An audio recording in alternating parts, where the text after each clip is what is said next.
Welcome back to Design Time. We're here with Kathy Kilborn of Tri-City Furniture, and we're continuing our discussion about sectionals. Thank you for being here with us. Thank you. So we're talking about the advantages of them, and I know my favorite, I told you, is that they're great for cuddling. Yes. But why would someone pick a sectional over a sofa? Well, the main reason would be for the amount of seats that they want. But really, sectionals are excellent if you have difficult rooms to get into, because now they're in pieces, and so they're smaller typically to maneuver into a space, like down a hallway and then you have to turn a sharp corner, or into a basement. That'd be another good reason.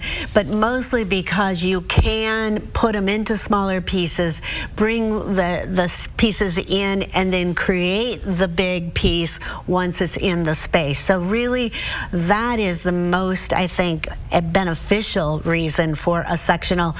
Other than, you know, if you've got a large family and you all like to cuddle, sit together, sectionals are great because everybody's got a spot and you don't have to sit on the arm. So they're really easy to move to a different apartment or a different house, it sounds like. Yeah, and again, people say, well, maybe I wouldn't have a corner. I don't know many rooms ever that don't have a corner. You may want to adjust how you buy the pieces, because sometimes you might get this one seat separate and allows for you to move it from one side to the other, and it gives you a little more flexibility so that maybe the long side isn't always on the left. We could make the long side on the right, but that we'd always want to look at. If you're in a new house and you're going to stay there a while, then you buy the one that fits there. But if you do move around a lot, we might suggest a few different pieces, because you'll have much more flexibility if you have more individual pieces. A lot of these sectionals now are done together, so you only have like two pieces. So you mentioned flexibility. What can you do when you're shopping for your sectional to make it the most flexible for you? Probably buying pieces more individual. So a lot of people like to buy a sofa piece, which is 3 seats, and it has just one arm, and that would hook onto a corner, okay?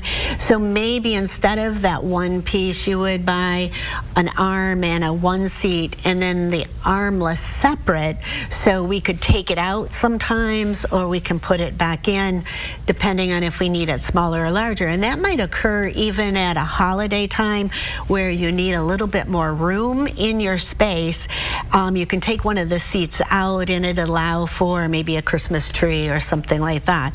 So the flexibility comes with how you put that sectional together, because every sectional usually has 30 or 40 pieces available.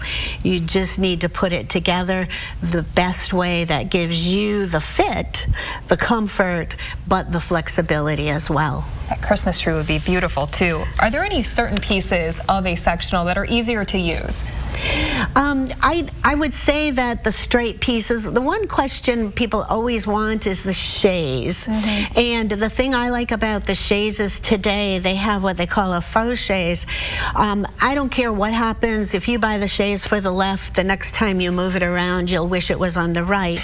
But a faux chaise is where you get the long cushion in a box, and it actually flips from one side to the other. So it's a very flexible piece to use, and if you didn't want it, you could actually put it in the closet and not have it on the sectional at all times. So it gives you a good range of ways to put your room together. It's like a fun puzzle in your home. That's kind of what it is. And it makes your room always look a little bit different. Absolutely. Well, thank you so much for being with us today, Kathy. We always appreciate it. Thank you. And thank you for watching this edition of Design Time.